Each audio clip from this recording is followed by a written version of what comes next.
Apa kabar para sahabat semua? Salam sehat dan tetap waras berpikir untuk bangsa. Para sahabat sekalian, ada hal yang menarik pertanyaan dari rekan-rekan. Sebetulnya jenis peraturan perundang-undangan yang ada di Republik ini dan lembaga pembentuknya itu siapa? Saya bilang kenapa bertanya seperti ini? Karena mungkin juga karena peraturan perundang-undangan Republik ini sangat banyak, atau ada yang mengatakan sudah over regulasi atau obesitas gitu ya. Nah, kita tahu kalau misalnya obesitas ini atau over regulasi maka akan berakibat pertama disharmoni gitu ya antara peraturan perundang-undangan gitu. Saling tubrukan gitu ya. Yang kedua juga karena peraturan perundang-undangan itu melahirkan kewenangan di antara organ negara, maka yang terjadi adalah organ negara masing-masing punya kewenangan bahkan menjalankan hal yang sama. Itu pasti akan terjadi ego sektoral di antara organ negara. Dan saya kira yang ketiga yang ini dikhawatirkan, dengan banyaknya peraturan perundang-undangan dan kemudian satu dalam peraturan perundang-undangan itu pasti membentuk organ dan kewenangannya, yang akan terjadi adalah negara kita semakin birokratis. Karena negara yang sangat birokratis itu rentan dengan rente atau bahasa kerennya korupsi dan gratifikasi. Maka kemudian saya kira simplikasi itu atau penyederhanaan itu dengan pola omnibus ini mudah-mudahan menjadi jalan keluar gitu. Meskipun undang-undang Ciker menggunakan metode omnibus dinyatakan inkonstitusional bersyarat oleh Mahkamah Konstitusi. Nah, para sahabat sekalian, kalau kita bicara jenis dan lembaga yang punya kewenangan untuk membentuk peraturan perundang-undangan, maka yang pertama saya kira kita harus melihat Undang-Undang Nomor 12 Tahun 2011 tentang pembentukan peraturan perundang-undangan yang diubah sudah sampai 2 kali. Dan yang kedua tentunya peraturan perundang-undangan di tingkat daerah atau disebutnya produk hukum daerah, itu kita juga harus memperhatikan Permendagri 80 tahun 2015 yang juga pernah diubah sekali para sahabat dengan Permendagri nomor 112 tahun 2018. Meskipun masih ditanyakan Permendagri itu lahir dari mana katanya. Nggak ada Undang-Undang 12 2011 mendelegasikan itu. Padahal kata pasal 8-nya, Permen itu berlaku sepanjang diperintahkan oleh peraturan perundang-undangan yang lebih tinggi. Itu saya kira satu argumentasi yang cukup menarik untuk dibahas, meskipun saya kira fakta yuridisnya Permen itu digunakan panduan oleh daerah dalam rangka membentuk peraturan perundang-undangan, sehingga di daerah juga sama-sama tuh hampir banyak membuat perda tentang produk hukum daerah. Oke, kita kembali para sahabat. Kita akan lihat sekarang apa sih jenisnya peraturan perundang-undangan yang berlaku di Republik ini dan siapa lembaga pembentuknya. Berdasarkan pasal 7 disebutkan secara detail. Pertama ada Undang-Undang Dasar, kedua ada ketetapan MPR, ketiga ada undang-undang atau Perpu, keempat ada yang disebut dengan peraturan pemerintah, dan saya kira yang kelima ada yang disebut dengan peraturan presiden, dan keenam ada yang disebut dengan peraturan peraturan daerah gitu ya. Nah, lantas kemudian dalam pasal 8-nya itu disebutkan di samping yang tadi dikatakan ada juga peraturan kelembagaan negara, MPR, DPR, MK, MA, KY dan sebagainya, termasuk juga peraturan Bank Indonesia, termasuk juga peraturan badan atau lembaga, termasuk peraturan di tingkat daerah baik provinsi maupun kabupaten kota atau gubernur atau bupati atau wali kota, bahkan sampai tingkat desa. Sepanjang diperintahkan oleh peraturan perundang-undangan yang lebih tinggi, maka peraturan tadi mempunyai kekuatan hukum dan mengikat kepada publik atau disebutnya bersifat recurrent gitu ya, para sahabat sekalian gitu ya.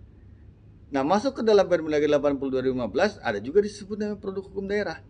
Di sana dibuka dua kanal. Kanal peraturan yang bersifat mengatur atau recurrent disebutnya peraturan daerah, peraturan kepala daerah, peraturan kepala daerah bersama, dan peraturan DPRD. Ada 4. Banyak ya para sahabat ya. Belum lagi produk hukum yang bersifat menetapkan atau beseeking.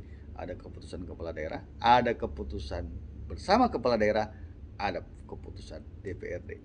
Pening memang. Republik ini memang terlalu banyak peraturan perundang-undangan para sahabat sekalian gitu ya. Oke, kita kembali ya bahwa dalam Undang-Undang 12 2011 yang mengatur tentang jenis-jenis peraturan perundang-undangan di pasal 7, dia bersifat hierarkis, maksudnya berjenjang. Peraturan yang lebih tinggi itu menjadi dasar bagi pembentukan peraturan perundang-undangan yang ada di bawahnya. Demikian juga peraturan perundang-undangan yang ada di bawahnya harus mendasarkan atau melandasi pembentukannya pada peraturan perundang-undangan yang lebih tinggi. Atau itu pernah digagas oleh muridnya Hans Kelsen yang namanya Adolf Merkel tentang teori hukum dua wajah, yang ini kemudian juga memberikan inspirasi kepada Kelsen membentuk sebuah teori yang namanya Steupenbau Theory, atau kita selalu menyebutnya dengan istilah teori norma hukum berjenjang. Para sahabat, yang pertama adalah yang namanya Undang-Undang Dasar. Ada juga yang menyebutnya konstitusi, meskipun ada yang mengatakan konstitusi itu lebih luas daripada undang-undang dasar dan sebagainya. Saya kira nanti perdebatan itu akan kita bahas dalam edisi yang khusus ya, para sahabat sekalian. Pertanyaannya adalah siapa yang membuat undang-undang dasar? Nah, biasanya karena undang-undang dasar ini sebagai salah satu instrumen untuk mendirikan sebuah negara merdeka, maka tentunya belum ada organ negara nih para sahabat. Biasanya dibuat oleh sebuah kepanitiaan khusus yang bersifat ad hoc gitu ya. Sementara karena setelah selesai itu kemudian mereka bubar gitu ya. Maka kemudian tim perumus itu dia akan menundukkan diri kepada undang-undang dasar itu atau konstitusi itu ya, atau self binding theory gitu ya. Nah, kemudian ada juga yang mengatakan dengan istilah badan konstituante dan sebagainya gitu ya. Nah, tetapi para sahabat sekalian, hampir semua konstitusi di dunia ini mengatur tentang bagaimana mekanisme perubahan terhadap undang-undang dasarnya. Para sahabat saya kira juga sudah tahu bahwa mekanisme perubahan undang-undang dasar itu banyak caranya gitu ya. Bisa saja karena terjadi sebuah revolusi, kudeta, bisa saja karena ada special convention dalam ketatanegaraan, atau juga karena ada kelompok tekanan dari kelompok kepentingan yang bersifat primer gitu ya, bersifat utama dalam satu negara, atau sebutnya some primary force. Dan yang terakhir termasuk melalui formal amandemen yang formal, yang itu pasti diatur dalam sebuah konstitusinya atau undang-undang dasarnya semua negara, masing-masing negara. Oke. Kita akan lihat bahwa berdasarkan pasal 37 Undang-Undang Dasar 1945 bahwa yang punya kewenangan mengubah Undang-Undang Dasar itu adalah MPR. Gitu para sahabat. Dalam pasal 37 itu dijelaskan di dalam ayat satunya bahwa usul perubahan pasal-pasal Undang-Undang Dasar dapat diagendakan dalam sidang MPR apabila diajukan sekurang-kurangnya sepertiga dari anggota MPR. Maka yang pertama harus kita lihat usul perubahan itu pasal per pasal para sahabat. Enggak lagi seperti yang lalu sahabat. Asal amandemen, ajukan, bongkar semua, rubah total semua gitu ya. Undang-Undang Dasar 45 rubah oleh Konstitusi RIS total, rubah lagi oleh UUDS 1950 total. Kemudian dekret Presiden 5 Juli 59 mengembalikan Undang-Undang Dasar yang pertama kali menggantikan UUDS. Sekarang nggak bisa lagi begitu para sahabat. Jadi usulannya pasal per pasal, dan juga itu harus dihadiri oleh sekurang-kurangnya sepertiga dari anggota MPR, atau diajukan, bukan dihadiri maksud saya, diajukan. Lantas yang kedua juga setiap usul perubahan pasal-pasal tadi itu harus secara tertulis para sahabat sekalian gitu ya. Dan kemudian ditunjukkan secara jelas mana yang pasal yang akan diubah sih gitu ya, bagian mana gitu ya. Dan kemudian juga harus disertai dengan reasoning atau alasan, sehingga argumentasinya harus betul-betul jelas dan dapat dipertanggungjawabkan secara konstitusional gitu ya. Barulah bicara ketiganya adalah jadi untuk mengubahnya tentunya harus dalam sidang MPR yang dihadiri sekurang-kurangnya 2/3, dan kemudian putusannya untuk mengubah harus disetujui oleh 50% plus 1. Tapi para sahabat, dalam konstitusi kita pasal 37 ayat 5 disebutkan khusus untuk bentuk negara kesatuan Republik Indonesia tidak dapat diubah. Begitu para sahabat. Jadi kalau kita melihat gesturnya norma dalam konstitusi yang ada dalam pasal 37, maka jelas sudah amandemen itu bukan hal yang tabu karena diatur di sana. Namun saya kira kita harus melakukan sebuah kesadaran berbangsa, meskipun tidak tabu sebaiknya. Apakah tepat amandemen itu dilakukan. Yang kedua, bagaimana caranya? Apakah harus melalui sebuah evaluasi? Dan yang ketiga, kepentingannya harus jelas. Maka kerangka itu bisa dijadikan sebagai sebuah bingkai dalam rangka melakukan amandemen. Apalagi kita cukup menyadari sampai tahun 2022 ini belum pernah ada evaluasi yang dilakukan oleh MPR, karena MPR punya yang namanya kajian ketatanegaraan yang mestinya juga melakukan evaluasi terhadap amandemen Undang-Undang 1945 yang dilakukan dari tahun 99 sampai tahun 2001 dengan 4 kali amandemen. Para sahabat sekalian, kemudian yang kedua ada yang disebut dengan ketetapan MPR gitu ya. Nah, ini juga sempat rame nih sampai sekarang, masih menjadi ruang perdebatan. Apakah ketetapan MPR itu peraturan perundang-undangan atau ketetapan MPR itu hanya bersifat besticking saja, atau bahkan hanya bersifat blesrel yang bersifat berlaku internal di MPR gitu ya. Nah, kita sebenarnya harus melihat juga dalam konstitusi kita di dalam pasal 1 gitu ya. Aturan tambahan ya. Jadi MPR memang ditugasi oleh konstitusi untuk melakukan peninjauan terhadap materi dan status hukum ketetapan MPRS dan ketetapan MPR gitu ya. Materi dan status hukum ketetapan MPRS dan ketetapan MPR. Maka dari situlah kemudian melahirkan namanya ketetapan MPR nomor 1 tahun 2003.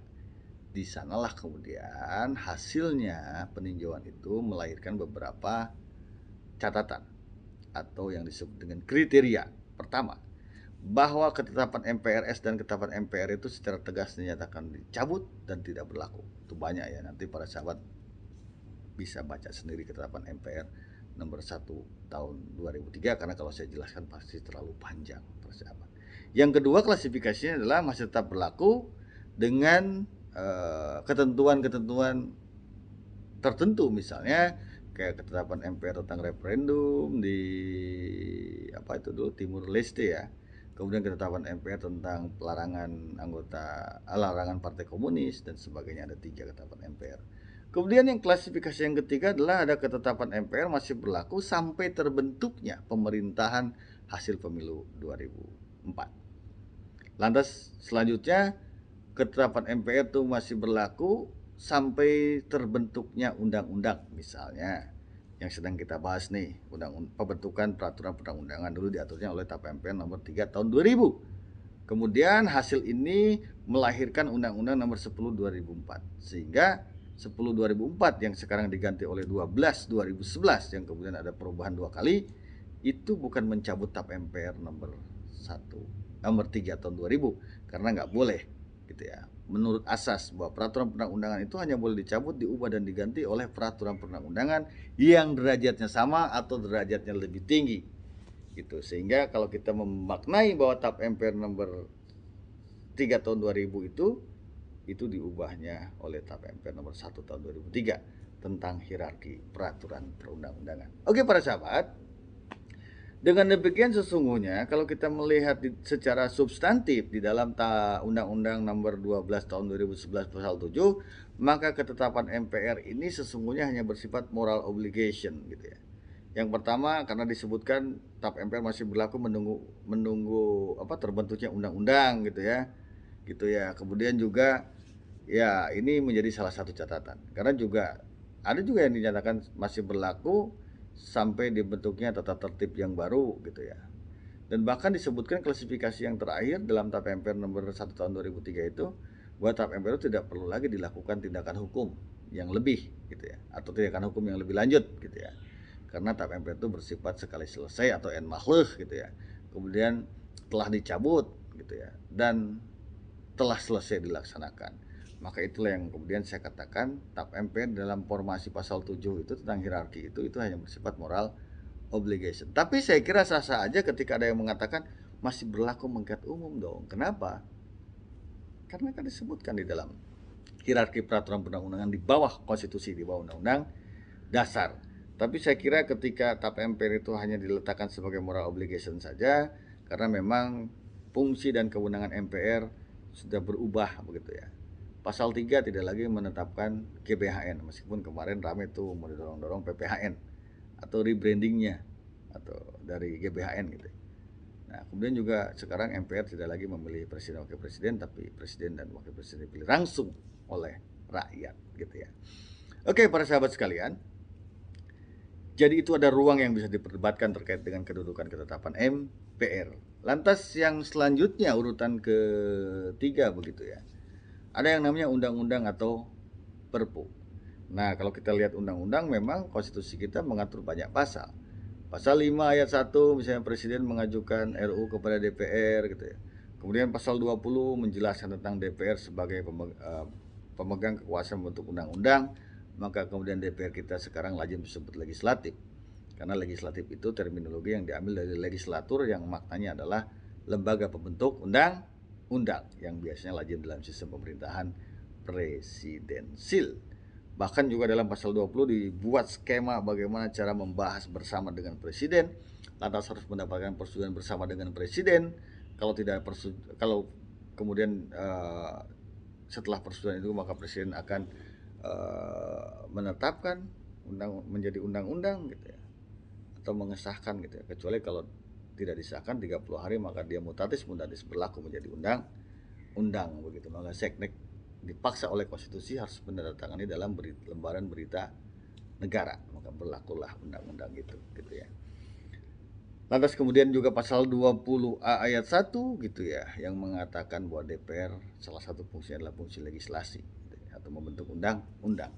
Demikian juga dalam pasal 21 ayat 1 anggota DPR dapat mengusulkan RUU. Nah, ini hebatnya konstitusi kita, dia juga mengatur anggota DPR terkait dengan yang tadi saya katakan dalam rangka mengusulkan RUU. Jadi tidak hanya institusi, juga termasuk anggota yang diatur dalam konstitusi begitu ya. Dan juga kemudian ada organ lain yang disebut dengan DPD RI yang diatur dalam pasal 22D. Jadi DPD itu dapat mengajukan RUU kepada DPR terkait dengan otonomi daerah, hubungan keuangan pusat dan daerah, ekonomi daerah dan sebagainya yang berketerkaitan atau berkelindan dengan daerah begitu ya. Meskipun dulu hanya dalam rangka mengajukan kepada DPR, lantas DPR itu apakah akan diajukan kepada presiden dan dibahas dengan presiden itu tergantung political will ya DPR. Itu merupakan kewenangan prerogatif DPR. Tapi para sahabat sekalian, ada kabar gembira bahwa pada tahun berapa tuh 2014 ya, ketika DPD RI melakukan judicial review terhadap Undang-Undang Nomor 17 tahun 2014 tentang Undang-Undang MD3, MPR, DPR, DPD dan DPRD, kemudian lahirlah putusan Mahkamah Konstitusi nomor 79 tahun 2014 tentang PUU, pengujian undang-undang gitu ya. Nah, kemudian DPD sekarang boleh mengusulkan tentunya membahas bersama sehingga menjadi pembahasan 3 organ negara begitu ya, joint sessionnya. Jadi joint sessionnya antara DPR dan presiden terkait dengan otonomi daerah dan juga hubungan pusat daerah, keuangan daerah, ekonomi daerah, maka DPD ikut terlibat di sana. Hanya saja tidak bisa memberikan persetujuan bersama. Kenapa? Karena terkunci oleh pasal 20 yang tadi saya katakan, para sahabat gitu ya. Itu perkembangan yang saya kira menjadi sebuah magnitude besar bagi DPD dalam rangka mengakselerasi kepentingan-kepentingan masyarakat dan daerah begitu ya. Sehingga ini harusnya menjadi maksimal dalam rangka memperjuangkan itu yang dilakukan oleh DPD RI melalui kanal politik legislasi nasional. Para sahabat sekalian, kemudian selanjutnya ada yang disebut dengan peraturan pemerintah pengganti undang-undang atau Perpu. Diatur dalam pasal 22 ayat 1 disebutkan dalam hal kepentingan memaksa presiden dapat menetapkan peraturan pemerintah pengganti undang-undang atau disebutnya Perpu. Nah, dulu ditafsir oleh MK sepertinya undang-undang garis miring Perpu berarti sama.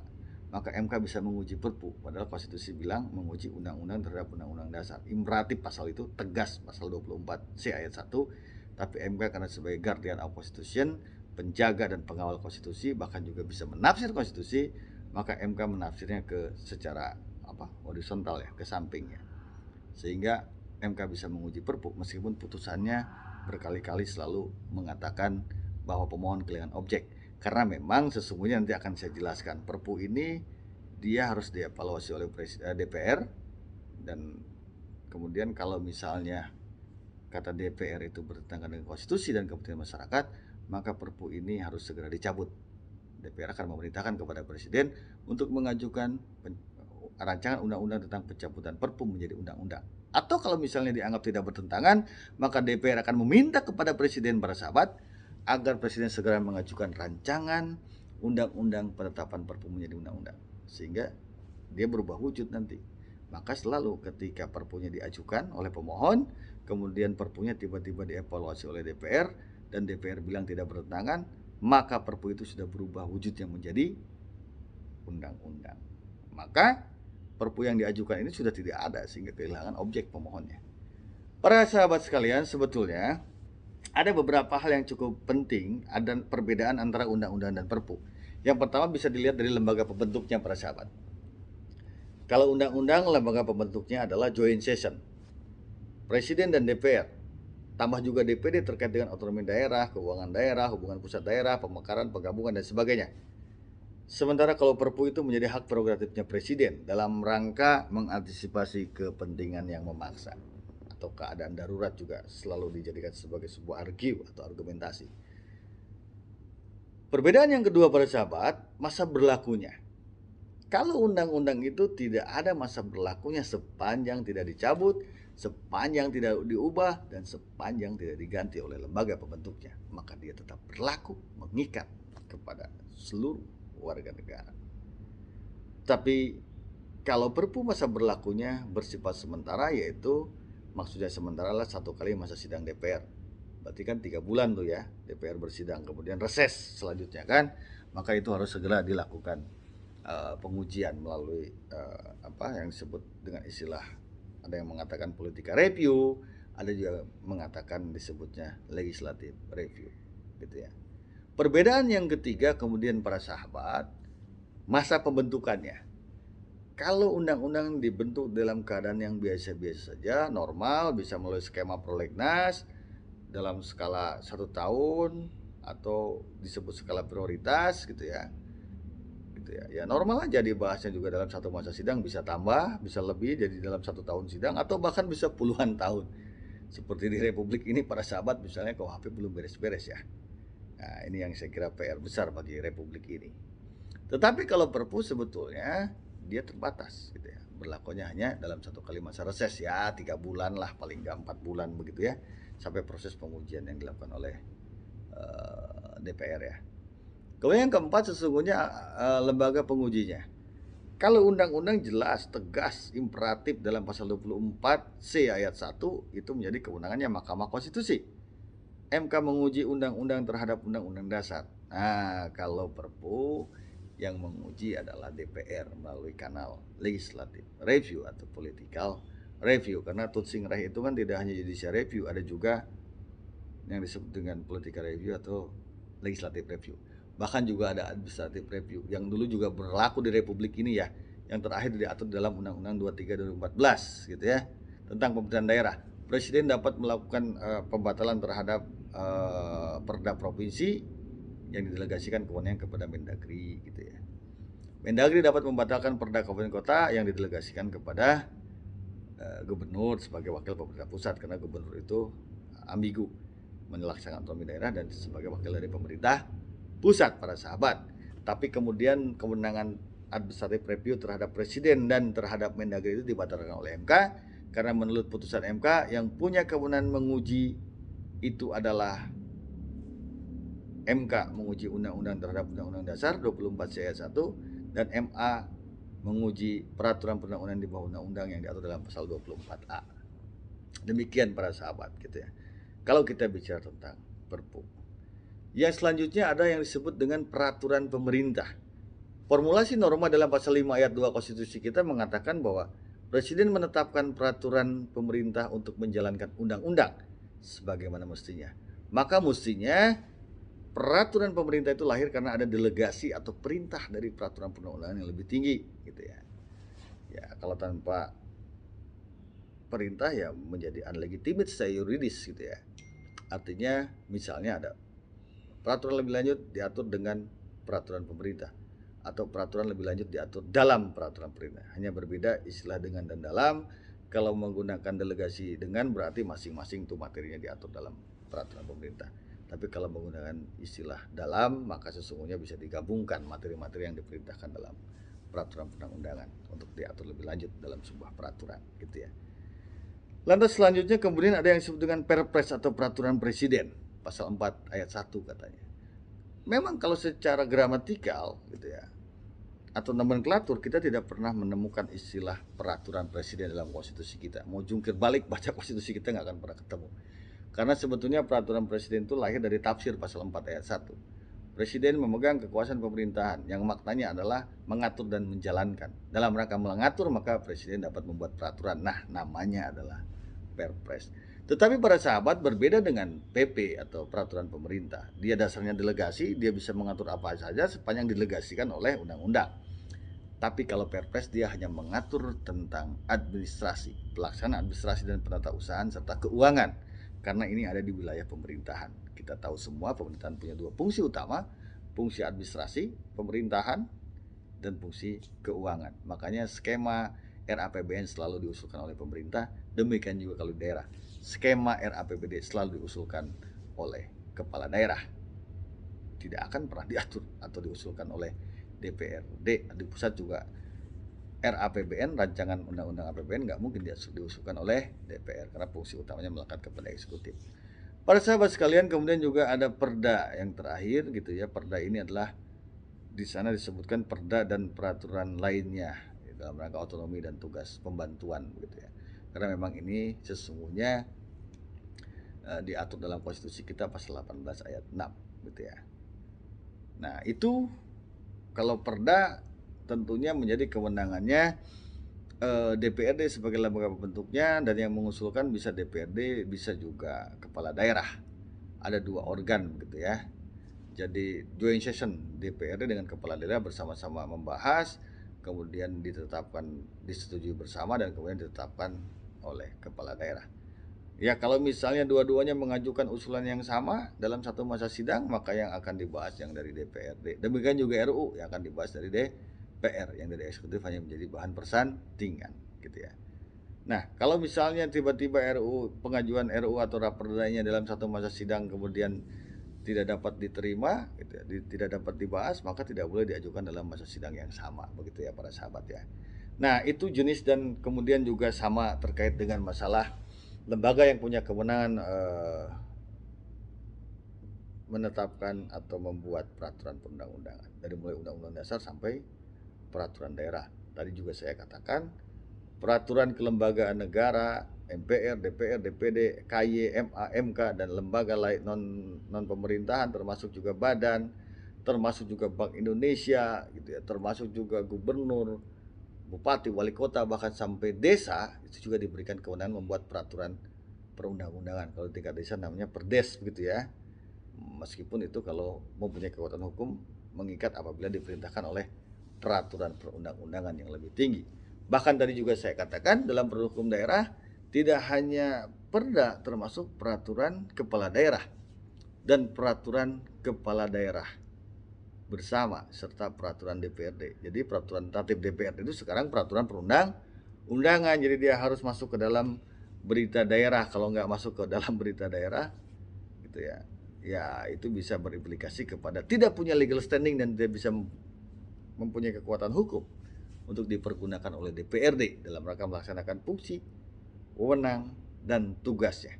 Nah, begitulah para sahabat, bahwa begitu banyaknya peraturan perundang-undangan di Republik ini gitu ya, memang sangat obesitas gitu ya. Jadi memang kita masih punya PR besar. Segala sesuatu kemudian selalu dianggap ini menjadi sebuah peraturan perundang-undangan yang bersifat regulasi gitu ya. Padahal sesungguhnya ketika terlalu banyak aturan gitu ya, maka juga yang akan berakibat terjadinya birokratis, kemudian ego sektoral di antara organ negara gitu ya. Karena sama-sama merasa punya kewenangan dan sama-sama diberikan kewenangan oleh peraturan perundang-undangan. Dan saya kira turbulensi itu bukan hal yang baru, banyak sekali contoh yang kita bisa lihat. Di organ negara yang cukup dahsyat saja misalnya, dulu sempat ramai antara KPK dan jaksa terkait dengan kewenangannya, termasuk juga dengan kepolisian gitu ya. itu sesuatu hal yang biasa. Dulu juga sama terkait Mahkamah Agung dengan Komisi Yudisial, yang di dalamnya juga ada Mahkamah Konstitusi terkait dengan masalah pengawasan hakim gitu ya, para sahabat sekalian. Sehingga hati-hati dalam rangka menjaga kewarasan berpikir kita. Jangan selalu ketika terjadi sebuah permasalahan maka cara berpikirnya harus dirumuskan oleh undang-undang atau peraturan perundang-undangan.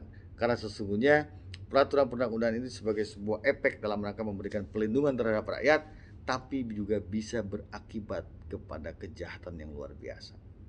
Karena kejahatan yang paling sempurna, sistematis, dan masif yang berakibat hilangnya nilai-nilai kemanusiaan adalah kejahatan dalam kecerobohan membuat peraturan perundang-undangan. Kalau ada orang mencuri sendal, yang rugi orang yang sendalnya hilang. Tapi kalau peraturan perundang-undangan dibuat mengandung makna kesesatan, gitu ya, paksaan, maka yang dirugikan adalah seluruh rakyat Indonesia. Jangan lupa sahabat, tetap waras berpikir untuk bangsa. Salam sehat selalu. Sampai jumpa kembali.